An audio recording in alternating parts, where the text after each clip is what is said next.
అయ్యయ్యో ఆడవాళ్ళు అలాంటివి చెయ్యరు కదా, ఇవ్వకూడదు అని ఉంటుంది. నిజంగా ఇవ్వకూడదు. ఆ జుట్టు అహంకారానికి సంకేతం. 3 కత్తెర్లంటే జుట్టులో అక్కడ అక్కడ అక్కడ తీసి, కానీ ఇప్పుడు ఏం చేస్తున్నారు, ఆడవాళ్ళు తలనీలాలు ఇవ్వవచ్చా అని కొంతమందికి సందేహం.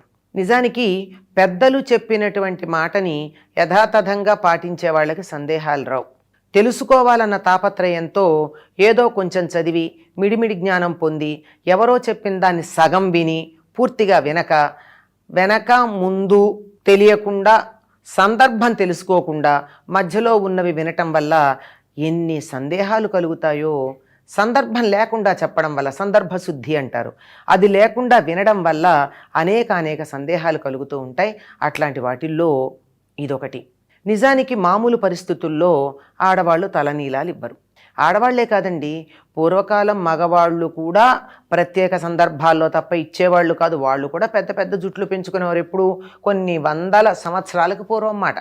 అయితే మగవాళ్ళు ఏ ఏ సందర్భాల్లో ఇచ్చేటటువంటిది ఉన్నాయో అవి తెలిసినప్పుడు అయ్యయ్యో ఆడవాళ్ళు అలాంటివి చెయ్యరు కదా, ఇవ్వకూడదు అని ఉంటుంది. నిజంగా ఇవ్వకూడదు. కానీ ఏదైనా ఒక మొక్కుకున్నప్పుడు మాత్రం ఇవ్వటంలో తప్పు లేదు అనేటటువంటి సంగతి మనకి పురాణాలు చదివితే తెలుస్తూ ఉంది.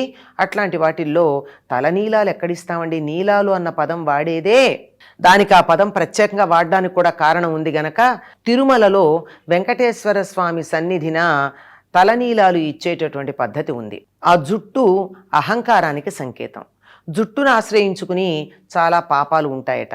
అందుకని ఆ పాపభూయిష్టమైనటువంటి అహంకార కారణమైనటువంటి జుట్టుని సమర్పించేసి నా అహంకారాన్ని నీ దగ్గర వదిలేస్తున్నాను, ఇక నాకు ఏమీ లేదు, నాదంటూ లేదు అని చెప్పి అహంకార రాహిత్యానికి సంకేతంగా జుట్టుని మొక్కుకుని ఇస్తూ ఉంటారు వెంకటేశ్వర స్వామికి. ఇది పురుషులు ఇస్తే ఎటువంటి సందేహం లేకుండా పోతోంది. స్త్రీల విషయానికి వచ్చేటప్పటికల్లా ఎందుకు ఇవ్వాలి ఇవ్వకూడదు అనే మాటలు వస్తున్నాయి. పురుషుల దగ్గర కూడా చాలా తేడాలు ఉన్నాయండి. పిలక వదిలి ఇవ్వాలని కొంతమంది చెప్తే అది కూడా ఉండకుండా మొత్తం అంతా ఇచ్చేసేయాలని కొంతమంది చెప్తున్నారు. ఎలా ఇవ్వాలి, పిలక ఉంచాలా పిలక ఉంచకుండా మొత్తం ఇచ్చేయాలా అన్నది ప్రత్యేకంగా ప్రాచీన శాస్త్రాల్లో లేదు. ఆధునికంగా తర్వాత కల్పించుకున్నటువంటి వాటిల్లో నియమాలు ఎప్పటికప్పుడు మారుతూ ఉంటాయి కదా, తర్వాత వచ్చిన వాటిల్లో ఉండవచ్చు. అక్కడే సందేహం ఉన్నప్పుడు ఆడవాళ్ళ విషయానికి వస్తే ఏదో 3 కత్తెర్లు ఇవ్వడం సంప్రదాయంగా చెప్తూ ఉండేవారు. 3 కత్తెర్లు అంటే జుట్టులో అక్కడ అక్కడ అక్కడ తీసి, కానీ ఇప్పుడు ఏం చేస్తున్నారు, 3 పిడికిళ్ళు ఇస్తామని. అంటే ఇంట్లో పొడుగాటి జుట్టు ఉండి పొట్టి చేసుకుని సరదాగా తిరుగుదామంటే ఒప్పుకోకపోతే దేవుడి పేరు చెప్పి 3 పిడికిళ్ళిచ్చి పొట్టు జుట్టుతో సరదాగా తిరగడానికి మొక్కుకునే ఆడపిల్లలు చాలామంది కనపడుతున్నారు. ఇది దేవుడికి మొక్క, లేకపోతే మన కోరిక దేవుడి పేరు చెప్పి తీర్చుకుంటున్నామా ఆలోచించాలి. ఇకపోతే మొత్తం ఇచ్చేయడము అన్నది సందర్భం ఎక్కడ అంటే, ఎప్పుడైతే నా అహంకారం అంతా వదులుకుంటున్నాను, నా అందమంతా ఉండేది జుట్టు, కట్టు, బొట్టు, ఈ 3ఇంట్లోనే కదా సౌందర్యం ఉండేది. అందులో ప్రధానంగా భగవంతుడు ఇచ్చినటువంటి అలంకారం ఏమిటి, పైనుంచి చేసుకోకుండా పుట్టుకతో వచ్చే అలంకారం జుట్టే, అందమైన జుట్టు. ఆ జుట్టు నీకు ఇచ్చి అందాన్ని వదులుకుంటున్నాను, అహంకారాన్ని వదులుకుంటున్నాను, నాకు ఇంకా ఏమీ లేదు అని చెప్పి భగవంతుడికి సమర్పించుకునేవటం ఆడవాళ్ళు జుట్టు ఇవ్వడంలో ఉన్న పరమార్థం.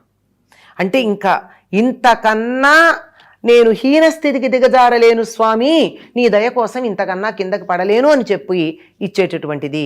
అలా ఇవ్వవచ్చు అని మనకి వెంకటేశ్వర మహాత్మ్యం లాంటి వాటిల్లో కొన్ని ఉదాహరణపూర్వకంగా చెప్పడం జరిగింది. అందువల్ల ఇవ్వవచ్చు అని చాలామంది చెప్తారు. అయితే సంప్రదాయబద్ధంగా స్త్రీలు జుట్టు ఇవ్వకూడదు ఏ సందర్భంలోనూ అని ఇది ఎప్పుడొచ్చింది, ఎప్పుడైతే స్త్రీలు బాల్య వివాహాలు చేసి బాల విధవలు తయారయ్యి వాళ్ళని పూలు, గాజులు, కుంకుమ ఇట్లాంటి వాటికి దూరం చేయడం మొదలుపెట్టిన కాలంలో భర్త పోంగానే స్త్రీలకి శిరోముండనం చేయించడం, జుట్టు తీయడం అలవాటైన తర్వాత ఆ సందర్భంలో జుట్టు తీస్తారు గనక దేవుడి దగ్గర కూడా ఇవ్వకూడదు అనేటటువంటి ఒక అభిప్రాయం వచ్చి ఉండవచ్చు. అందువల్ల ఇది ఎవరి సంప్రదాయాన్ని అనుసరించి ఇంట్లో పెద్దలు ఏది చెబితే దాన్ని పాటించటం ప్రధానం. ఎందుకు ఇన్ని రకాల చర్చలు వచ్చాయి అన్న విషయాన్ని మాత్రమే నేను మీతో ప్రస్తావించడం జరిగింది. నాకు తెలిసిన వరకు స్వామికి జుట్టు అంటే తలనీలాలు వెంకటేశ్వర స్వామికి సమర్పించటంలో ఎటువంటి దోషం లేదు. కానీ ఉంది సమర్పించకూడదని చెప్పేటటువంటి వాళ్ళు ఉన్నారు, వాళ్ళ మాట విన్నా తప్పులేదు.